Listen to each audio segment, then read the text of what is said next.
and Bart. That was so great. And thank you all for being here. We have a really incredible group of panelists today, and I know we're going to learn a lot from them.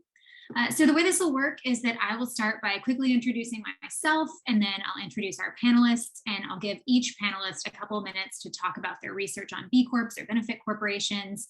I'll ask them a few questions, and then we'll open it up to questions from the audience. So if you have questions as we're going through this panel, you can put them in the chat. Joel will be monitoring the chat, or you can save them for the end and ask them then.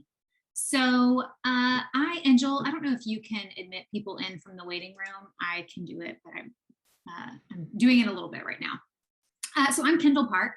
I'm an assistant professor of management at Vanderbilt University. I wrote my dissertation on impact assessments and B Corps, and I still do some research in that area. And I have been coming to these B academic events for maybe 4 or 5 years now. And I am just thrilled to be here with our brilliant panelists. So first up, we have Rosanna Garcia, who is the Beswick Endowed Chair of Entrepreneurship at Worcester Polytechnic Institute in Massachusetts. She is a co-founder of B Academics. And Rosanna previously held tenured positions at North Carolina State University, at Northeastern University in Boston, as well as visiting positions at the University of Munster in Germany and University of Groningen in the Netherlands. Laura Toschi is the Associate Professor of Entrepreneurship and Innovation Management at University of Bologna and Deputy Director of the Executive Masters in Technology and Innovation Management at Bologna Business School. We also have Pablo Munoz, who is a professor of entrepreneurship at Durham University in the UK. His research looks at how entrepreneurship in its mundane and complicated forms creates value for society. He is an associate editor for the Journal of Business Venturing Insights, and he can share some insights into the European and South American research terrain.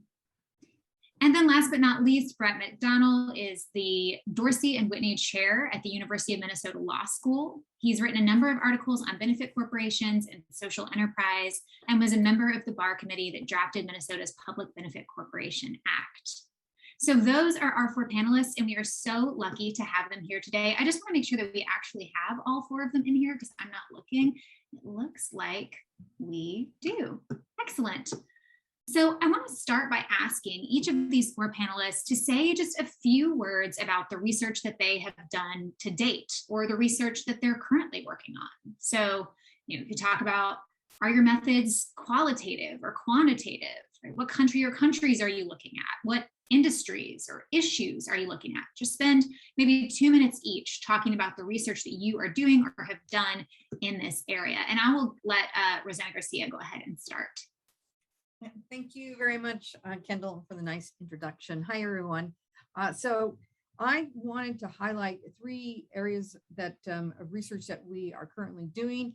And there is a reason why these 3 are the focus, but let me tell you what they are. So the first is a paper that has been already published in the Academy of Management Discoveries, and we were focusing on entrepreneurial orientation of companies that were trying to get benefit certified. So it's going through certification, and particularly the focus was on their pro-social perspective.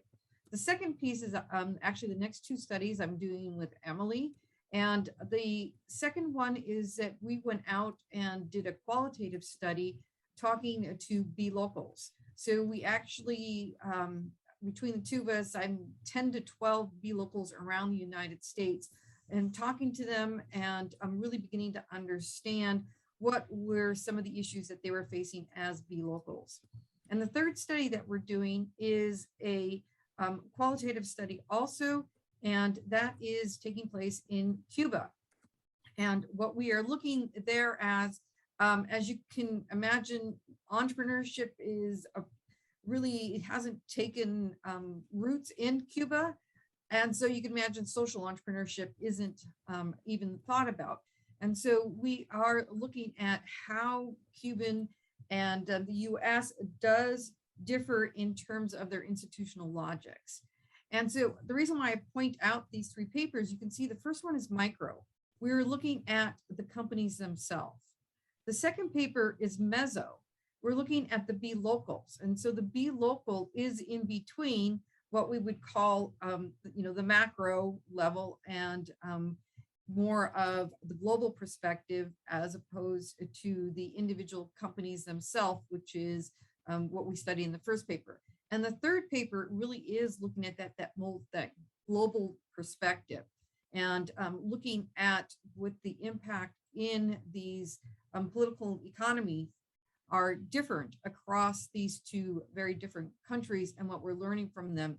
And so, want to emphasize, you can take any perspective and there's tons of research that could be done. We've done both qualitative and quantitative studies. Hope that was 2 minutes. That was great. Thank you. Laura, do you want to talk a little bit about your research? Yes, sure. Nice to meet you, everybody. The research that we are performing now is a quantitative research. In particular, we are going to analyze the behavior of B Corporation in respect to the Sustainable Development Goals. So we are trying to address two main research questions. The first one is try to understand what type of orientation, strategic orientation, big corporation and benefit corporations are undertaking for trying to address the SDGs. And we differentiate in particular in respect to two concepts that are broadly used in the management literature, that are the concept of breadth and depth. So the idea is try to understand if a big corporation strives to achieving SDGs, addressing SDGs with two different strategies of the combination of the two with an ambidexterities approach. That means we are going to dealing with a few SDGs, but we are going to address them in a very deep way. Or contrary, we are going to use an opposite approach. We are going to address different SDGs, but at a marginal and a superficial way. And combination, obviously, among these strategies. And we are trying to do these in terms of geographical boundaries. We are going to cover the entire world, the world for trying to find some differences in respect to the north, in respect and the south, and we are going to see if there are differences between BCorps and benefit corporations. So the idea is try to map the behaviors in respect to this big challenge. At the same time, we are trying to understand which are the factors at the local level, at the regional level, at the institutional level, at the firm level, at the individual level of the entrepreneur, of the manager, in trying to understand which of these factors influence the choice in respect to one strategy, in respect to another strategy.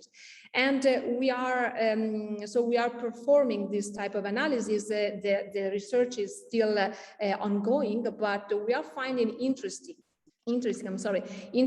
results, in particular in respect to the distinction between north and south, and in the way in which they are behaving in respect to this topic. And just to say, the first results are going to say that there is a sort of linear trajectory. That is, if I'm going to increase the breadth, I'm going to increase the depth. This is what is going on in the north, while in the south there are different approaches. So the idea is to go more in detail to try to address these two research questions at the geographical level with differences, and we are covering all the possible industries. So the next steps will be just to refrain to detail more this behavior depending on differences along these dimensions. Thank you, Laura. Pablo, would you like to go next? Yeah, I'm here. All right, hi everyone.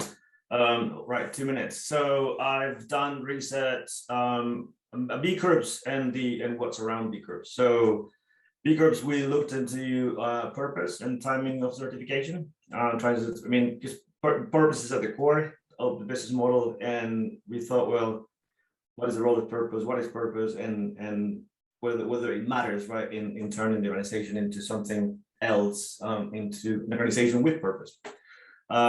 Then we engaged in a project looking at B Corps and climate change, and from then we moved into the world of regeneration, which is, some of them are B Corps, some of them just not, right? But it's quite interesting how a subset of B Corps are doing regeneration in certain areas in Latin America, and basically bringing life back to degraded ecosystems. The first one is process tracing. The second one is ethnographic work, most of them, just spending time in farms and with cattle ranchers, coral restoration, and so on. And there's a third one looking into impact measurement and impact measurement formalization in contexts where you don't need it. So because it's complicated to do, and for some reasons there are people who decide to engage in impact measurement formalization, and that's that one came out recently, and that's a QCA research, so it's a combination of conditions leading to formalization. Yeah,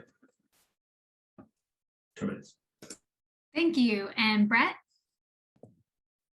Yeah, hi, thanks for having me. This is my first time at the academics. So I'm a law professor. My background was in economics, but as I finished my dissertation, realized I didn't like doing the math of economics. It took me a while to realize that. So I moved to law. So as a law professor with some training in economics, the way we do things, it's mainly sort of legal analysis of the statutes, case law, regulations, and figuring out what's going on there, then trying to use sort of economic reasoning to think about what sort of incentives does that create? What are the statutes trying to accomplish? Are they likely to accomplish that? Are they creating unintended consequences? So specifically in the area of benefit corporations, so my focus is on, it's in the US, it's a legal focus, and it's on benefit corporations, the legal entity, not B Corps, the certified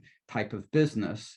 And the sort of question I've been dealing with from different perspectives in several articles is, what are we trying to accomplish with these benefit corporation statutes? Why are they there? And what are the chances, given the way they're designed, that they actually accomplish it? And I've sort of, going back to the initial B-Lab's white paper on the statutes, there are sort of two main justifications out there. One is that standard corporate law doesn't work well for social enterprises because there's this shareholder wealth primacy, wealth maximization norm that they might run afoul of. And I've sort of looked at that, and that is a problematic justification. And it's sort of true in Delaware, though not even totally true there. And in a majority of the states, it's not a valid justification at all, because they have these things called constituency statutes that allows them to do that. And that justification actually creates some problems in how people understand ordinary corporations. It creates a false picture of what they're not allowed to do in terms of considering social good. The justification that makes a lot more sense for the statutes is as a sort of commitment device, as a way for social entrepreneurs who want to earn profits, but also commit to doing well for the world, a way of them attracting investors, employees, customers who want to be involved with businesses like that. And the fiduciary duty and reporting requirements of the statutes are supposed to act as a commitment device, saying, hey, we've chosen this. If we don't do what we say we do about doing well in the world, you can sue us, or you can read our reporting and realize we're not doing it. And I've sort of, in various papers, sort of been looking at how well does that seem to be working? How well is it likely to be working? I have to say I'm somewhat skeptical at this point that fiduciary duty and reporting are very strong in the way of commitment devices. I don't think there are any cases yet applying the fiduciary duty yet, and it seems extremely unlikely that it would actually have much legal impact. So I'm a little skeptical about the practical value of the benefit corporation statutes. I'll stop there. Thanks, Brett. Well, we've got a really rich and diverse body of research among our 4 panelists, so thank you all for sharing that with us. I do want to hear a little bit about some of the challenges of studying B Corps or benefit corporations in your case, Brett. Like, what can't you do that you might want to do, right, studying these kinds of companies? What are some of the challenges of this type of research? And I will let you all jump in whatever order you see fit. I'll happily jump in. Go ahead, Brett. No, go ahead. No, go ahead, Roseanne. Okay. So I'll jump in and just talk about one of the experiences that we are having in terms of collecting data from the B Corps themselves. So we do focus on B Corp, and because actually the sample size, it's pretty small, and the numbers of companies who are out there, but what is happening is they feel like they're being over-researched. The same people are getting asked over and over again, you know, please complete this survey. Please, can we analyze what you're doing? And what the feedback we got was, you know, we're giving back so much. We're giving to you. We're giving data to you. What are you giving to me?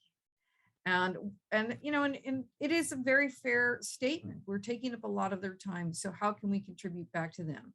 And what Emily and I did that ended up being very, very successful is we went and we gave workshops. So we went to the B locals and we gave a 4-hour workshop on value proposition, value creation, and looking at the organization itself.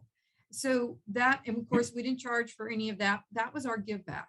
And so now you can imagine, now we've got, it was an average between 5 to 10 companies in a room where we could really get some rich data from them. And so that was just something I want to throw out there to keep in mind. It's challenging to gather the data, but do think about, how am I giving back to these communities?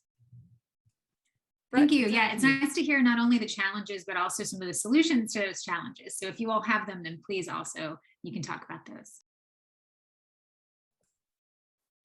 So yeah. My, yeah, you go. So in my case, I guess two things. So one, when you're interviewing founders, it's just to read in between the lines of over-optimism, sort of things. I mean, they're really passionate about what they do, and it's, yeah, it's even contagious, but you have to read between the lines. And the other thing, yeah, which is, I mean, it's challenging. And the other thing is, as I was going into the different areas that these guys are getting into, and getting into the world of regeneration, obviously you start looking into other disciplines. In my case, I ended up looking into permaculture, holistic management, conservation biology, marine restoration, and that obviously you can stick to what we do in management and trying to make sense of what's going on site through the lens of management, but there's a limit to that. So you need to like cross that pond and get your mind around all the disciplines and how the other disciplines think and act. Because some of these guys, they're, at least the groups of people we've been working with, they all come from conservation, right? So these guys are either environmentalists or they're coming from conservation biology into business, so trying to use business to run the operation in a more kind of in a more sustainable, I mean, from a financial sustainability point of view. And then they fall in love with the idea of becoming a B Corp because it makes a lot of sense. But they, in their like mindset and logics and everything they do, they're still conservation biologists, right? And they think differently, behave differently, use different techniques and so on. So that's, I think, is a big challenge that we have to take into account. So I don't know if I can jump in. Okay, sorry. So I come back to Rosanna's comment. I mean, I am facing the same problem, especially if you wanna try to perform a worldwide research, in particular for what concerns surveys. So there is a problem that Rosanna was mentioning. What we are facing is a very, very deep problem in terms of time consuming for obtaining primary data. So what everything that is related to survey. Sometimes it's difficult to find contacts at each country, especially from South and North. There are differences. In particular, we have a collaboration with the University of Mexico. And in this case, there is a huge difference in respect to the availability of data and the availability of people to share details between Italy and Mexico, for instance. And also another point, just to put another insights, is that we have faced is a lack of public secondary data for trying to also related to certification, the certification, all the process. So if we would like to have a sort of a panel analysis, trends for understanding the certification process and also the certification process, there are a lot of issues that are still open. So these 2 points from my side. So I'll mention two different things for law professors. We're looking at different sorts of things.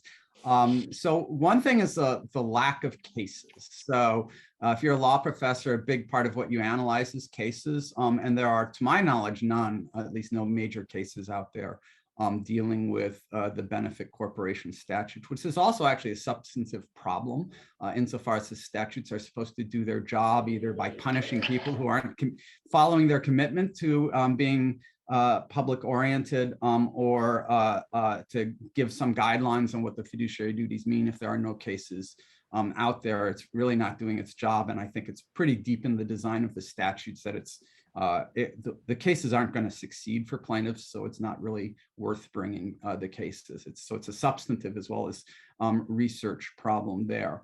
The other thing, and there's some upside here for data that's out there. One of the requirements in the statutes is that you have to do these annual reports that you file with the state, and that's a potential interesting sort of source of data. I haven't gone too far in looking into that. The one study that a law professor did on that early on to see to look at those was a very discouraging study. He looked at what was going on in 4 states just to see if companies were filing the reports, not the quality of the reports, not what they said, simply are they being filed, and they weren't. Most companies actually in the states he looked at had not filed the reports they were required to file, which is about the most minimal degree of compliance you could ask for. In my state, Minnesota, we actually have, we enforce that. There are more consequences to not filing, and the companies do actually seem to be filing. So there isn't a data there, and it's very easy to find those on our state's website. I don't know if other states are as good as that as we are, but there's at least one source of data there. Now it's around 100 or so companies, so it's not that many. But I have a sort of ongoing sort of thought of doing research on that. I'm not quite sure what to do with that. And I'll say the problem with that data is they're wildly varying in quality. These are mostly very small, early startup companies. They don't have a lot of lawyering. They can't pay for a lot of lawyering, and they put out these, many of them are very minimal reports. But that is itself an interesting fact about what's going on, and that there is, I think, some potential for looking at that for doing some kind of interesting research. Kendall, I wanted to throw out another one, and that is this publishing. And what we've gotten, which has been really interesting, is some pushback from the journals that are focused on social enterprises, that the hybrid organization like a B Corp is not a social enterprise. And then you get pushback from the mainstream literature that a hybrid organization is really not a corporation that should be studied in these journals. And so that kind of puts us in this middle of what do we do? And so again, some of the suggestions, and I just want to encourage each of you, and is really to look at what's your target journal, going and looking at that target journal, understanding the theories that are coming up most often in those journals, and make sure that you're applying those theories to what you are considering. Also, there's so many definitions. This is a problem in the literature on what is a social enterprise. We've even had this discussion, we were talking, what's a benefit corporation versus a B Corp, and how do you explain that? So I think one of the roles of us as researchers is, we're still early, but we need to define what those are. And so making very concrete what those are, and then looking at your theories. So keep those in mind. We are making headway. Joel's been great in getting his research out in some of the mainstream journals. And I know as us as researchers will be doing more of that. Thank you. Yeah, that's great, Rosanna. So the theme of this year's roundtable is crossing disciplinary and geographical boundaries to advance research on B Corps. So I want to hear from you all.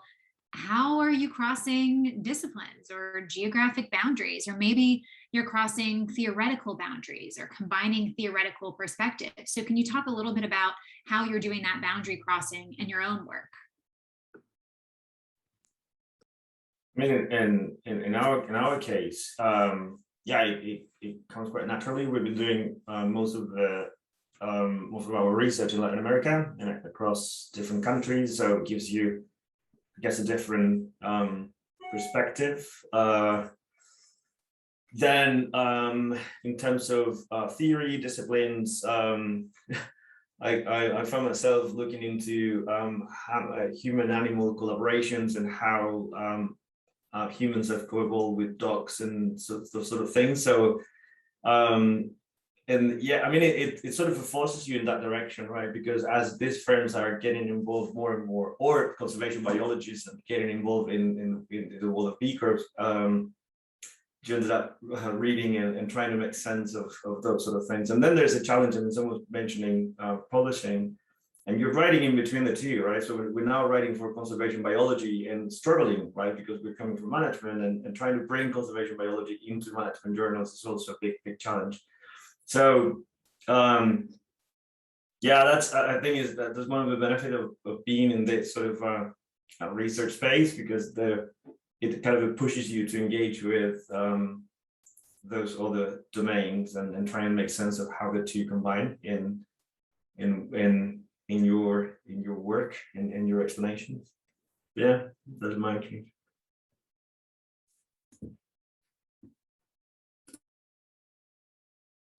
So for what concern our research, as I was mentioning, we are trying in particular, so we fit with the idea of crossing geographical borders. For trying to, as I was explaining in the first part of this roundtable, about differences among countries, for trying obviously to find some pattern, some external factors that can explain what type of difference there are among countries.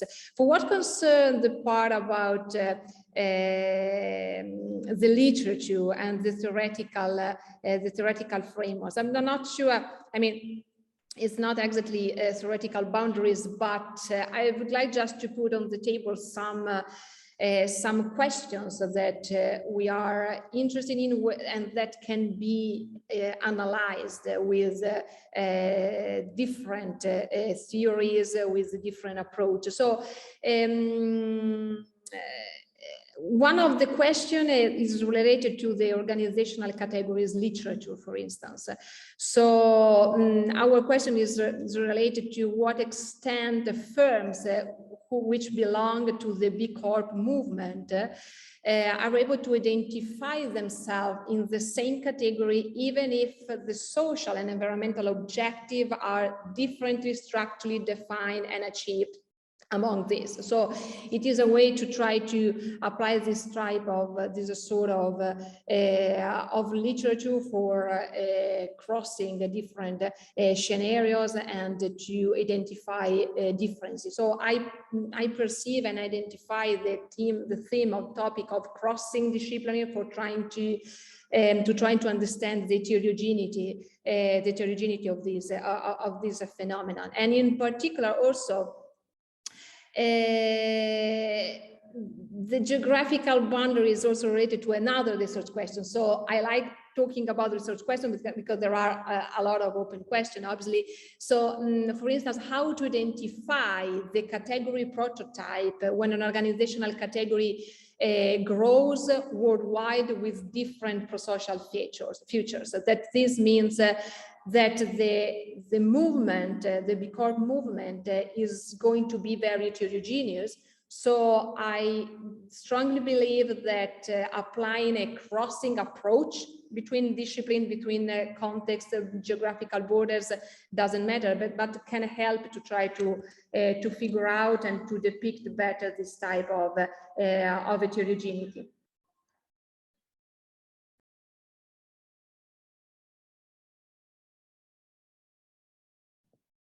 I mean, I'll just say for me, in terms of sort of disciplinary boundaries, you know, just sort of inherent in what I do is the crossing of law and economics, which I will say in the sort of corporate law context, that's the way corporate law scholarship is mostly done nowadays. There's variation. Are you doing hard economics, like really doing empirical, you know, econometrics, or soft economics like I do?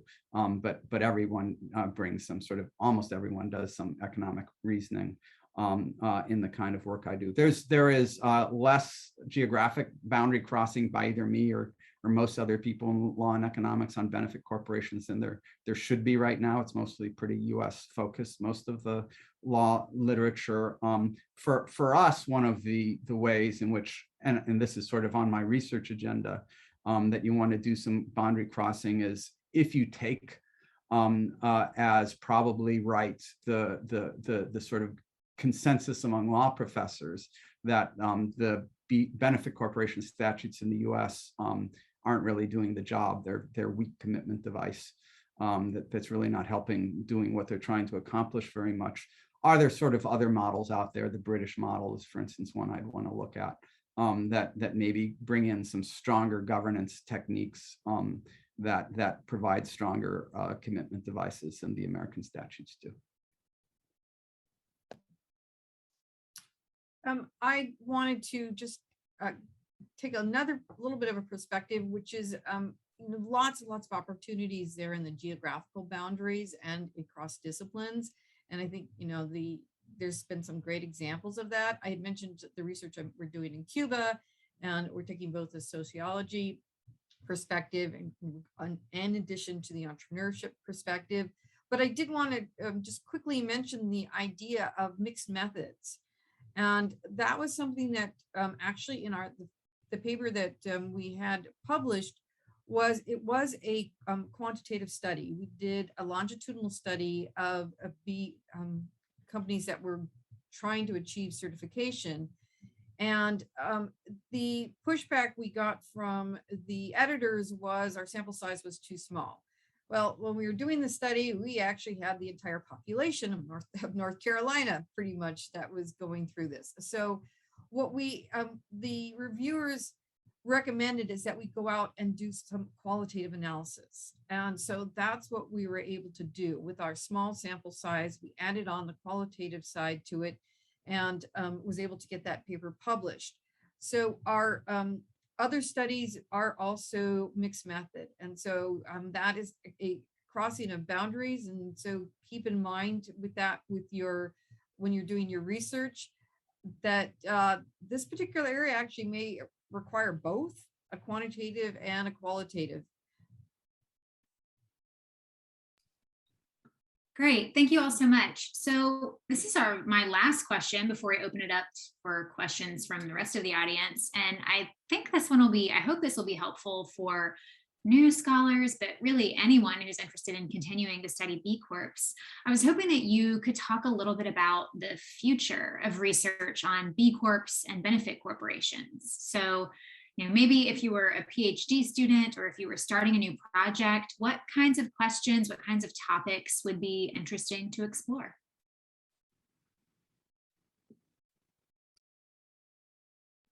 So I start with another research question. So I have in mind this picture. So we are studying, at least I'm talking about my group of research, we are studying the B Corps as a something that exists, and we try to explain different dimension of this movement. And what I'm really interested in is trying to understand and try to give a very strong, a very important role to the B Corp figure, to the B Corp prototype. So not only study what they are doing, if there are differences and a lot of other questions, but what is really interesting to me is try to understand how the B Corps can lead the hybridization process of traditional for-profit organizations. That this means to try to understand how the B Corps can try to be a reference prototype, a reference actor for trying to make for-profit organization moving toward the hybridization process. That means including more social dimensions. So this is something that at the moment I do not see, and it requires, as Rosanna was saying, mixed method, cross-boundary in terms of a theoretical lens. So it is linked to the other topics that we touched before. And this, I'm going to adopt a sort of a process framework, a process dynamic that I think that it is very interesting for trying to say that the B Corps have made a very impactful, a very strong impact in terms of hybridization process of companies that are far from this type of prototype. In my case, well, the world of regeneration is amazing. I know there's people here exploring that, postdocs, and I have PhD students working on that. There's just a special issue just came out, well, it's coming out now in O&E, and a few of the companies in there, they are B Corp. So yeah, that's a cool space. And the second one, I mean, it's been since, well, it's 2006, isn't it? So it's already more than a decade, and I guess you can start looking into the past. So I was writing actually today, trying to figure out what happened after the 2008 crisis, and you have the IRIS catalog, Impact Investment Network, Ashoka Changemaker programs. I mean, all the big social innovation incubator accelerators emerged around those sort of years, Social Lab, Valsalon, and so on. So there's an historical moment, right? So from 2006, 8, 9 crisis, and then the movement in a way exploded after that. And Sistema B, Latin America, the same thing. So and I think that it could be cool to just have a look into the past and trying to reconstruct the movement as a whole. And what we are here as some sort of a movement. Not just the certification or the legal form, but the ideas behind it. So those ideas have been growing, right, over more than a decade. So that would be a cool piece of research, though. And I guess with a PhD project, well, over a same period of time, you can do something cool. I'll mention one thing that I mentioned before, that again I'm not sure exactly what's out there in this universe, but I'd like to look at more, and that's these statutory benefit corporations. At least in the United States, there's this reporting requirement, and it would be interesting, that the reports that have been filed would be interesting data. I'm not sure how easy they are to get at from state to state. Every state's going to have their own sort of system for getting at them. As I say, in Minnesota, it's very easy to get at. There's a website at the Secretary of State's office, and you can get them. Just there's 100 or so a year that's out there, and you can take a look at, and you can see. They're supposed to follow some kind of outside reporting, third-party reporting standard that they're supposed to follow. So you can see like what standards do they say they're following. And do they actually follow them? And you know, you can see what kind of questions you can answer with them. Again, there's going to be problematic, partly because there's such wildly varying quality in those reports, at least in Minnesota, and in other states. There is this research I mentioned that people maybe even aren't filing them. But I think there's more reach to be done there to see, you know, find out state by state, you know, where is that, where are those posted, and how easy to get it, and you know, see if you can do something with that.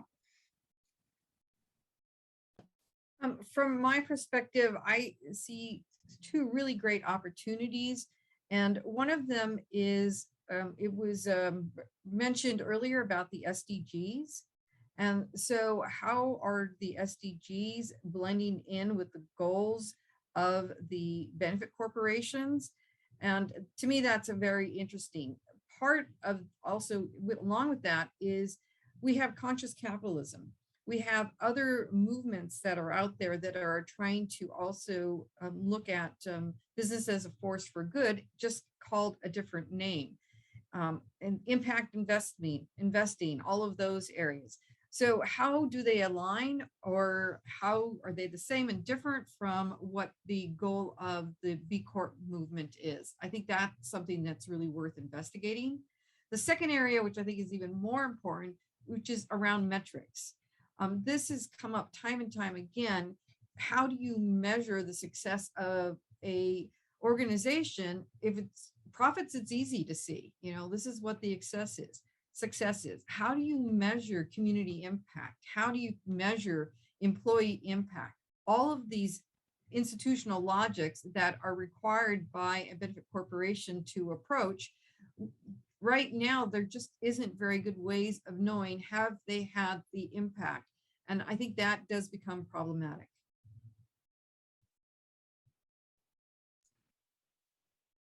Great, thank you all. I'm seeing some questions in the chat. I don't know, Joel, if you want to call on people, or you want me to call on people to ask these questions, or just read them out loud. Yeah, let's see. I see Eugenia. Did by any chance you want to come on camera and ask your question?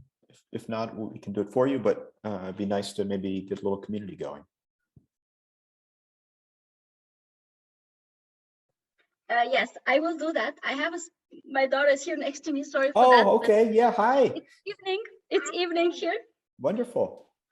So one question or one discussion I had with a few audiences where I presented our work on BCorp, it's always the question, are all BCorps social enterprises? Now, some of the work we did, we found a lot of companies where I would say they are just responsible businesses, you know, installing some solar panels, having some electric vehicles, and then they say, well, we are BCorps, but they're not really social enterprises. But then I thought maybe Sistema B has a definition for social enterprises, and I missed that. And that could be different from how I understand social enterprises. So that's great. Thank you. So panelists, what do you guys? How do you think about the line between you know, B Corps doing, just adding on some stuff, and social enterprises?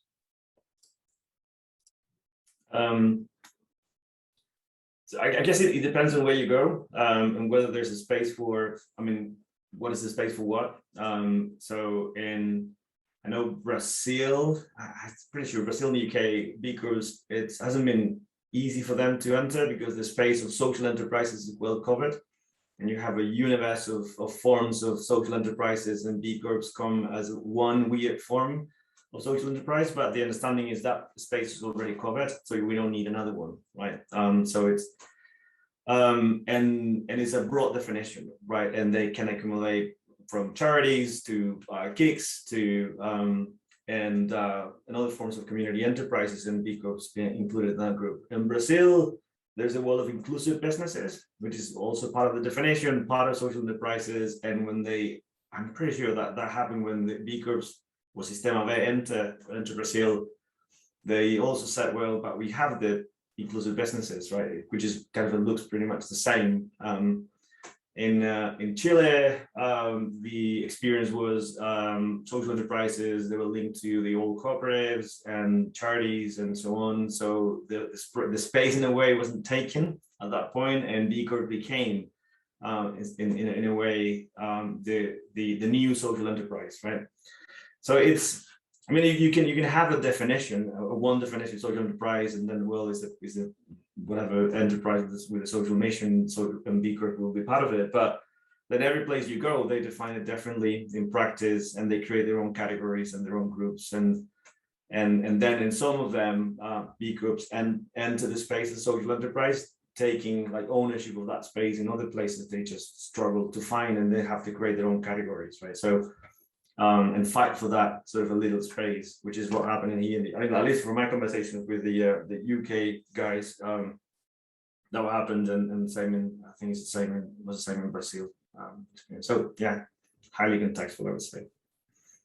Yeah, I had mentioned that we don't have a definition, and we get pushback depending on the journal on are you or are you not.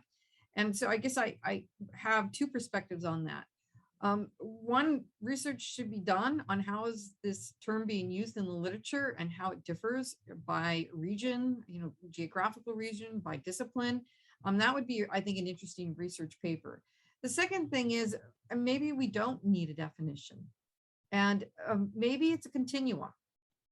And that is something that the idea of the hybrid organization, as it shifts and changes, is a paper by Shepard, and I can put a link to that particular paper, who really has it more on a continuum. There isn't any one set definition, but whatever approach you use, of course, you have to just put it in your paper. I'm basing it on this particular definition or this particular theory until we have some papers out there. I'll write the paper, Eugenia, just write it and let us know what it is. Oh, that's great. And any other people want to chime in on the social enterprise definition question? Yes, just one sort of short contribution, always in respect with what we are studying at my university. So, for instance, what we are seeing that if I talk again about the hybridization process that I was mentioning before, it has always been analyzed considering an ideal type of organization, that is the social enterprises. I'm mentioning Battilana and Lee 2014.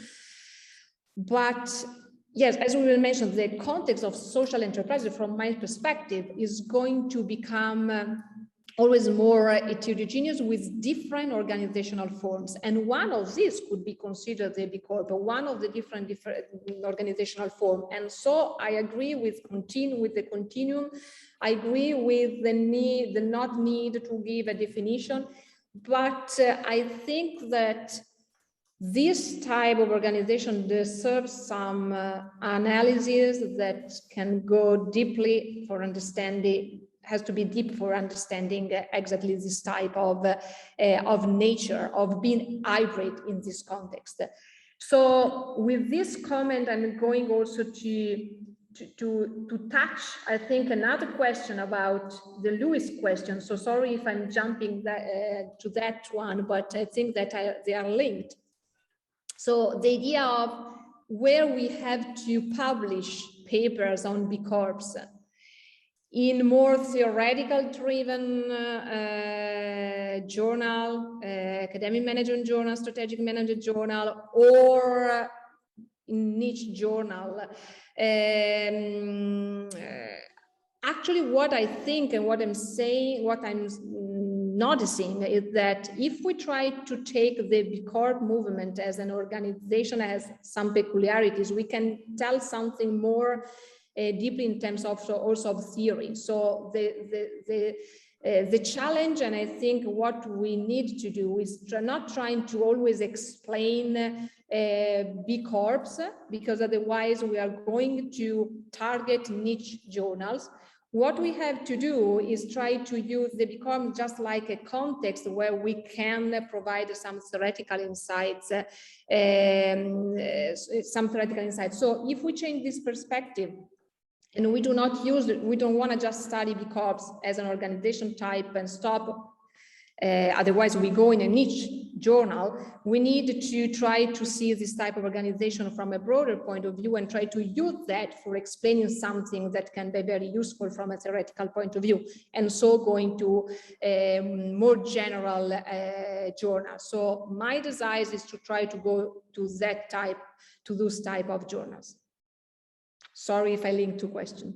Oh, that's great, Laura. Thank you so much. So yeah, so Laura's kind of pivoting to another question that was in the chat, which was around publishing options and kind of the pros and cons of more mainstream versus more niche. I don't know if anybody else wants to jump in on that. That question. Yeah. And Brett, I know the law journals. I once published in a law journal with some co-authors. That's a completely different process than the normal I was just about to say, if I were to start to explain to anyone on this who hasn't gone into that world before, what publishing in the law review world is like, you would be either horrified or just burst out laughing uncontrollably, or both. It's a totally different world. It's easy enough to get published. It's just a matter of where you get published. I tend to agree with Laura in terms of targeting the mainstream journals with a caveat. Are you up for tenure?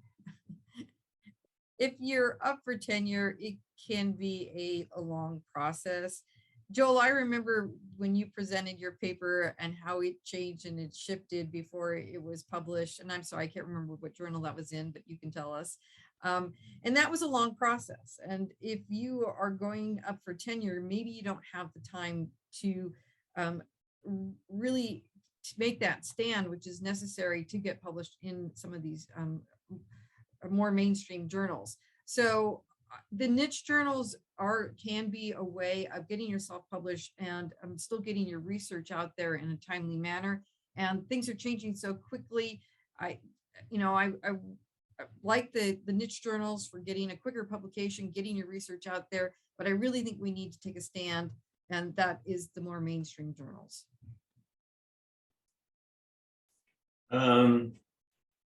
I don't think it matters much, really. I mean, because it's nothing to do with BCorps. I mean, there you can take it as a sample of social enterprises, if you like, and it's just that, right? Doing certification, taking different legal forms.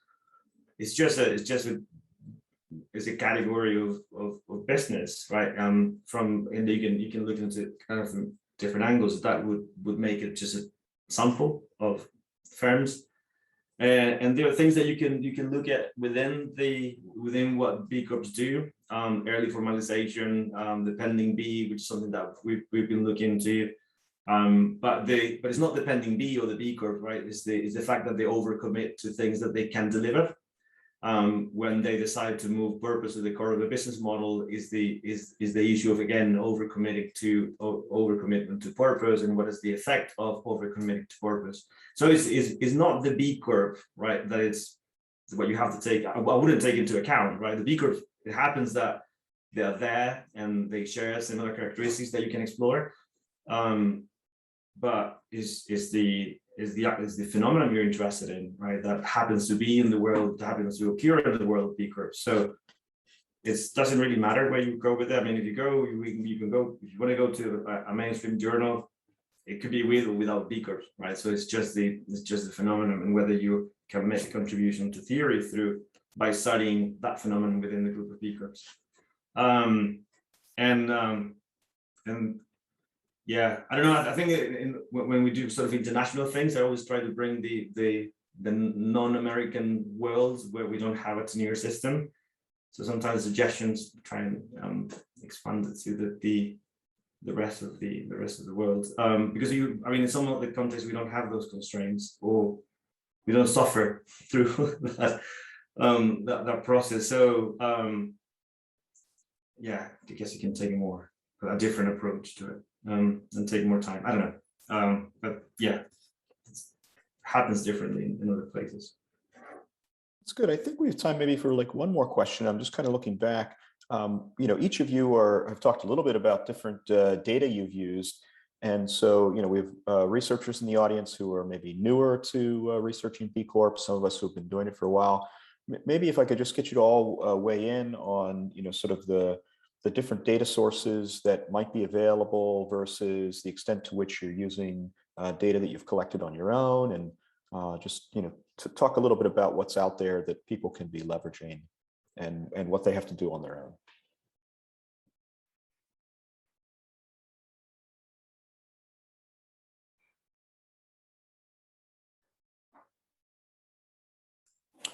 In my case, yeah, yeah, sorry, go ahead. Yeah, go. I was going to call on people, so go for it. That's awesome. Oh no, it's my own data. So it both for the purpose paper, for the impact measurement one. I've known that there's a few people struggling to use the data coming from the certification itself. So I've been reluctant to use that, and I've just collected my own in Latin America. I mean, qualitative is, no way around this. You need to go deep into a few of the cases, but for survey data, it was just our own in Latin America. So I guess, yeah, because I know there's people. I know you've done your research with the data coming from the certification, and it seems that it's challenging to work with. Not my experience directly, but from what I've heard from other people. Great. Laura, would you be willing to share your experiences? Yes, in my yes, on the cases actually, yes, as you were writing in the chat, have been my project. I have been financed from the DB Lab for doing some research, and so there is the possibility to use some data from the DB Lab. But in addition to that, what I was saying before is that there is a very huge problem with data. So this is a very open topic. From our side, yes, we are trying to use own data, gather with survey data, with a lot of interviews. So this is the approach that at the moment we are adopting. And for if if there are other strategies for using data, I'm also curious and interested to know what is going on, because this is a challenge, is a problem that we are facing. So I've already mentioned the public the reports, though again in many states that's going to be hard to find. You might also try to look for articles or certificates of incorporation to see what kind of purposes are put in there. That's one of the requirements for benefit corporations. You do that. One other thing I've seen in sort of one or two law and economics articles, people gathering their own data, is looking at impact fund venture capitalists or private fund investing. People have tried to go out and see find data on what kinds of portfolio companies they're investing in, and do sort of research on that. That's a sort of interesting area that I haven't heard anyone here sort of mention yet. But again, that's a lot of work, very time consuming, finding venture funds that will give you that data. That's not easy. That's not an easily available public source. Well, I think that is all the time that we have. So I just want to thank, Rosanna, Laura, Pablo, Brett, all of you for your time and for your insights. You are so brilliant, and it has been really lovely hearing from each of you. So thank you all. And I will hand it over to the next presenter now.